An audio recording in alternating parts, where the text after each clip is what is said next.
না না না, এসব হতে দেওয়া চলবে না। না মানে কি? না মানে নো, এটাও জানিস না অনশিক্ষিত ক্যালটাবুলাস। আরে দূর, জানি তো, কিন্তু তুমি কি জন্য না না করছো সেটা বলবে তো। এই যে গলতপুরের তান্ত্রিক রোগ ঢুকে পড়েছে, যখন তখন যার তার পেট ছাড়ছে, এসব হতে দেওয়া চলবে না। তান্ত্রিক রোগ? আরে দূর, রোগটার নাম আন্তিক রোগ, তান্ত্রিক না। পেট খারাপ, বমি হচ্ছে সবার, বলেই ডাক্তার বলেছে জল থেকে নাকি এই রোগ ছড়াচ্ছে। কোন জল, পুকুর না নদীর? আরে দূর, খাবার জল। তাহলে জল না খেলেই হয়। জল ছাড়া মানুষ বাঁচবে কেমন করে? কেন, চা খেয়ে? তার মানে তুমি এখন চা খেতে যাবে নড়ার দোকানে, তাই না গুলটে মামা?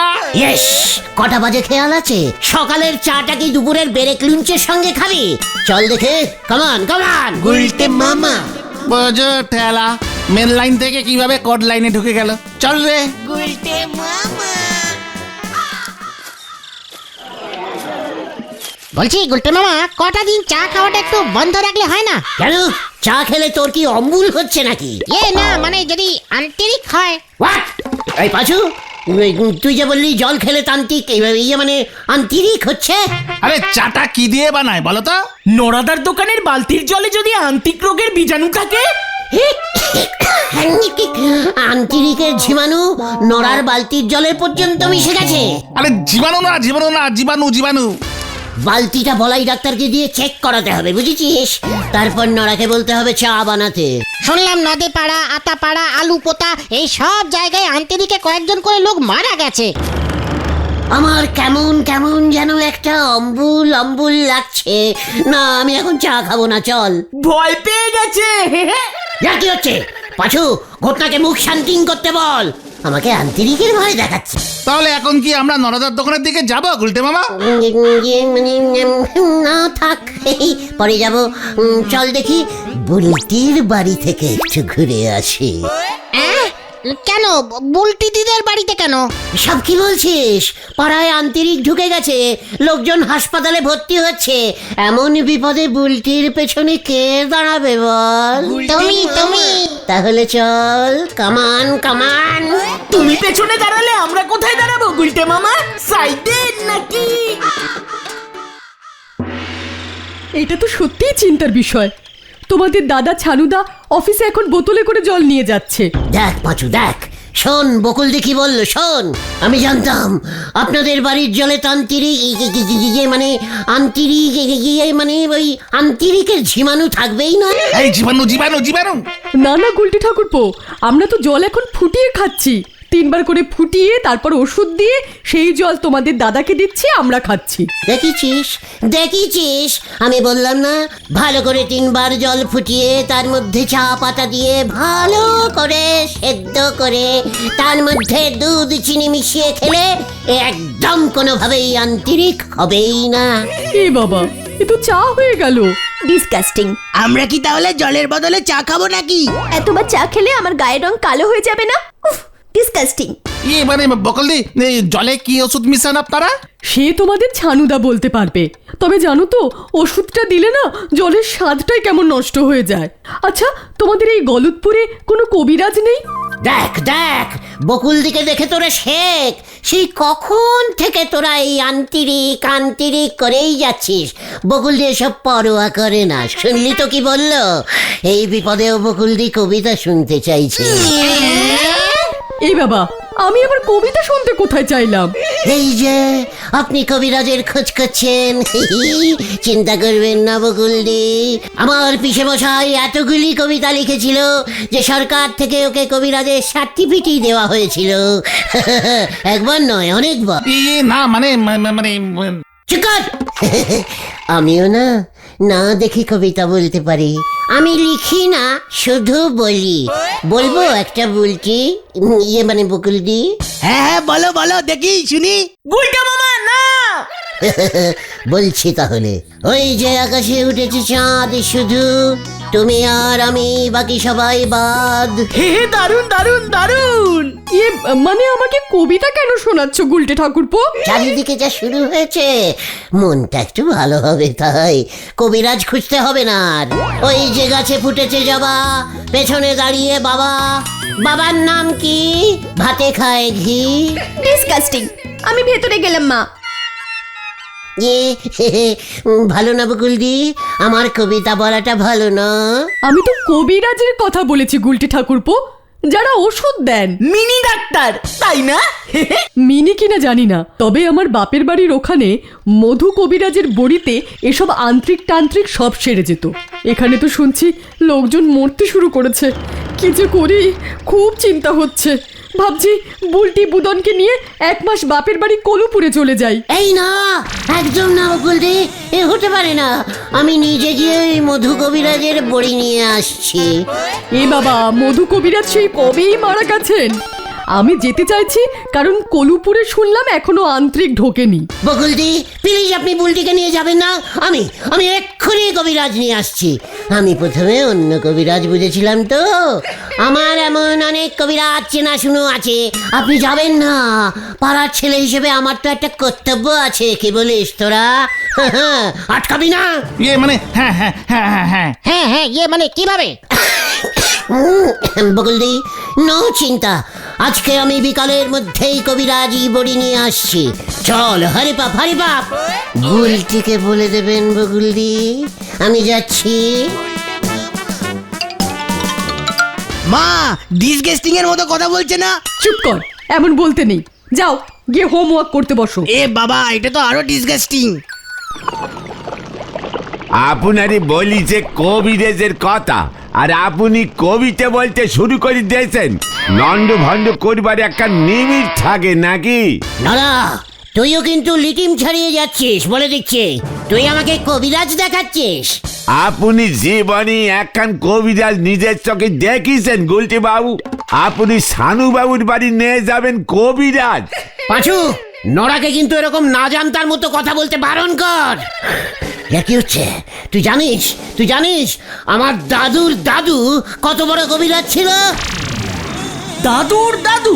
বাপরে বাপ, তুমি দাদুর দাদুকে কি বলে ডাকতে গুলটে মামা? ওরে গলতপুরের হোতকা বলদ ঘটন, দাদুর দাদুকে বলে পো ঠাকুর দাদু।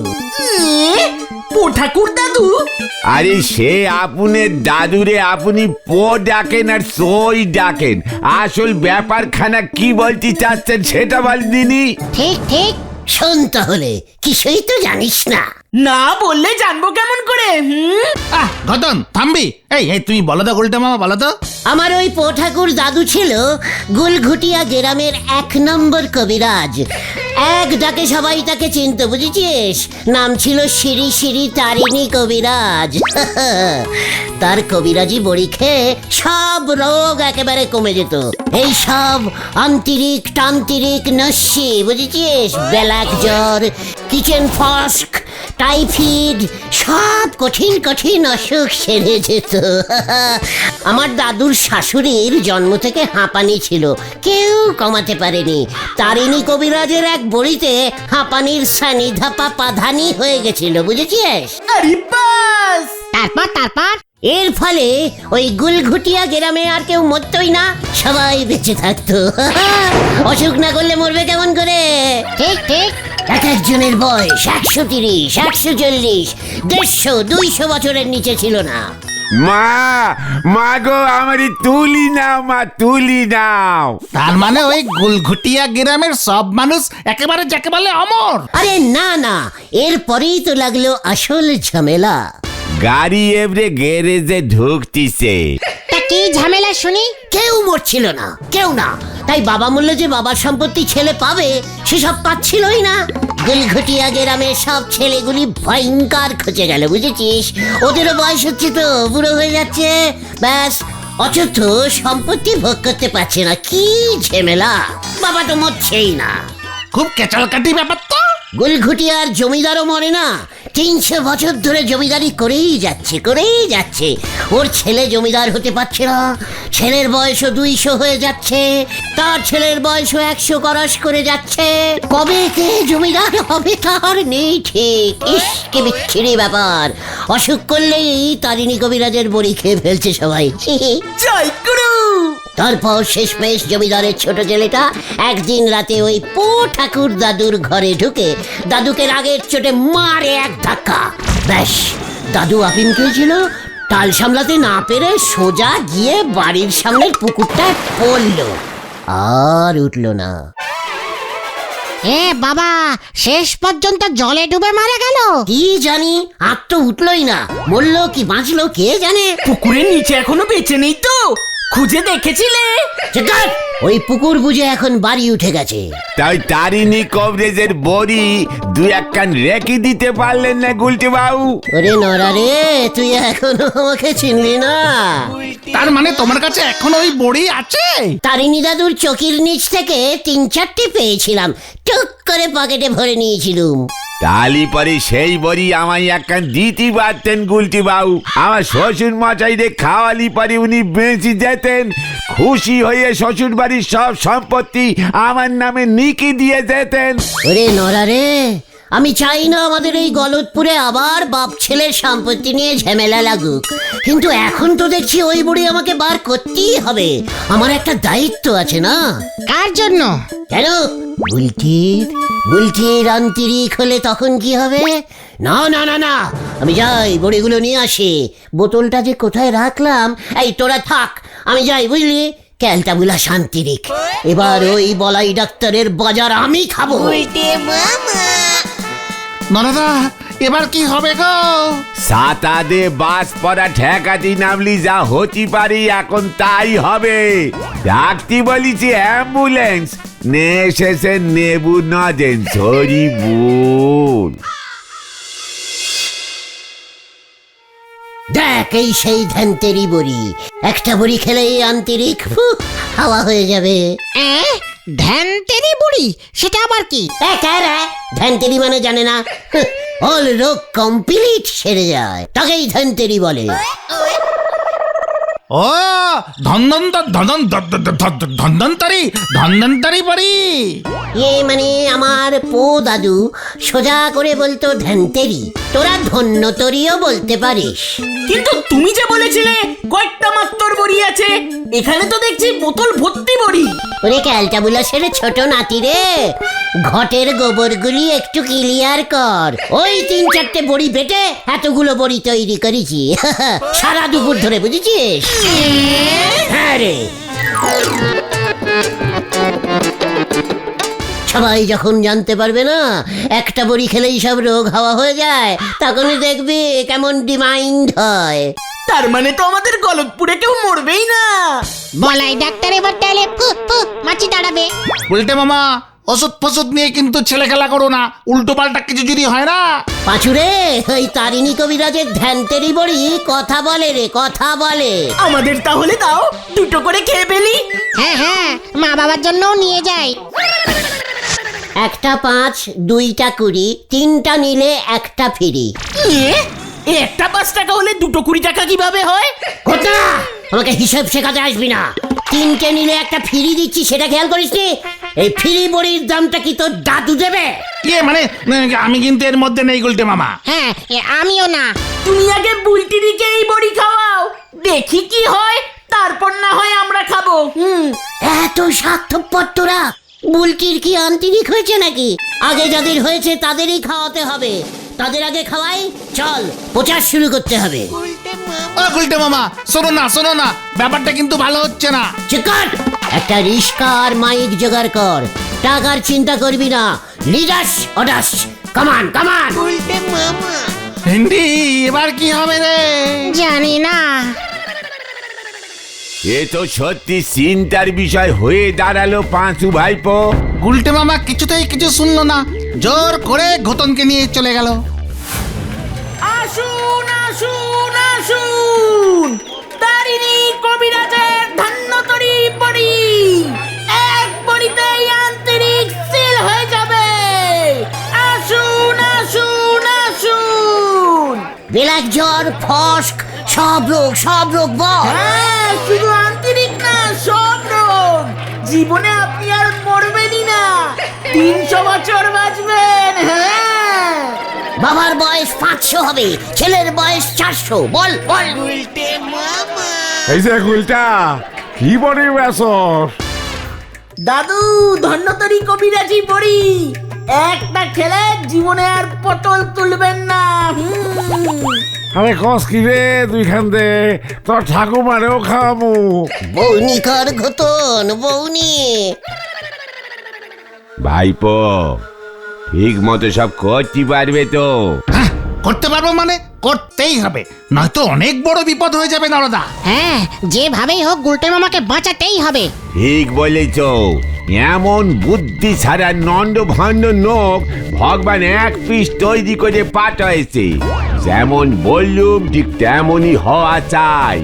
উল্টে বাবুদের তো চিনি, মনে হয় এই ওষুধেই কাজ হবে। এই আমারে 10টা বড়ি দে, আন্তরিক যেভাবে বাড়ছে চারিদিকে। আমায় 20 খান রে, 1000 বছর বাঁচো। আরে আমার পুরো বোতলটা দে। দাম বাড়িয়ে দে ঘতন, দাম বাড়িয়ে দে। একটা গুল্লি 20 টাকা, দুটোর দাম 50 টাকা, তিনটে হলে 500 টাকা। জীবনে আর মরবেন না। বুলটির জন্য কয়টা রাখবো গুলটে মামা?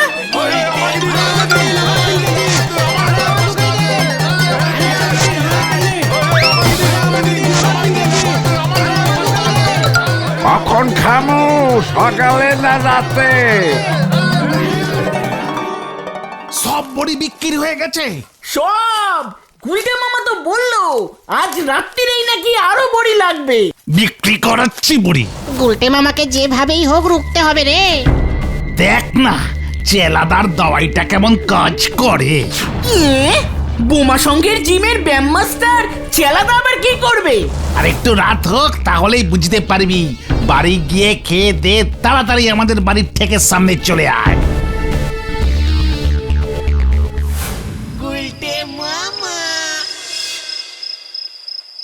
যেভাবেই হোক পিসিমাকে ম্যানেজ করতেই হবে, এই সুযোগ হাতছাড়া করা যাবে না কিছুতেই।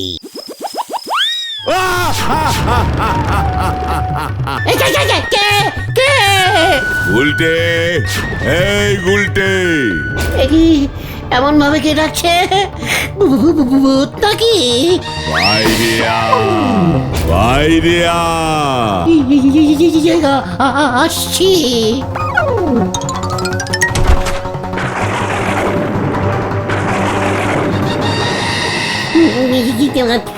আপনি কে? আমি জমদূত, জম রাজা আমাকে পাঠিয়েছে। আমি এখন জমের বাড়ি যাব না গো। ও বাবা, ও বাবা। ওষুধ দিয়ে লোকেদের বাঁচিয়ে রাখবি 500 বছর, তাহলে আমাদের চাকরি থাকবে কি করে? কম রাজার কাছে মানুষের সাপ্লাই কম করে দিচ্ছে, এত বড় সাহস তো! আমাদের চাকরি খাচ্ছে। মানুষ না মরলে যমরাজার কি হবে? যমরাজ্য চলবে কি করে?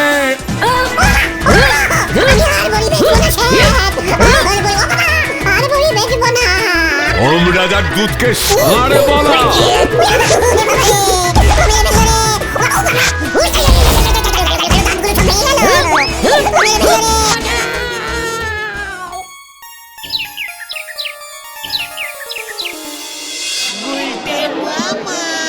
ও বাবা গো, ও বাবা, আমি আর নেই রে, আমি আর নেই।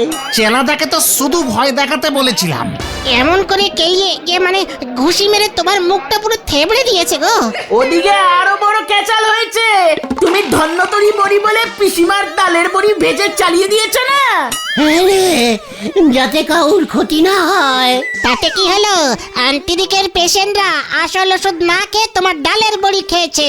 ওদের আন্তরিক আরো বেড়ে গেছে। ওরে বাবা রে, ও বাবা! ভাগ্যি শ্যালা বাবু ওর বিয়ামের মোটা মোটা হাত দিয়ে ঘুষি মেরে আপনার বদন বিগড়ে দিয়েছে।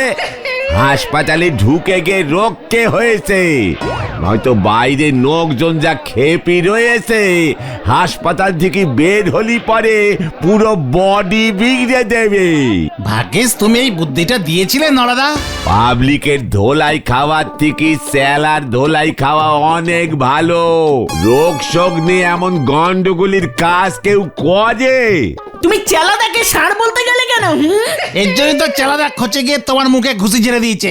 ওরে বাবা রে, আমি আর কবিরাজি বড়ি বেচবো না রে। তাহলে তুমি কি বেচবে গুলটে মামা? হরি মটর,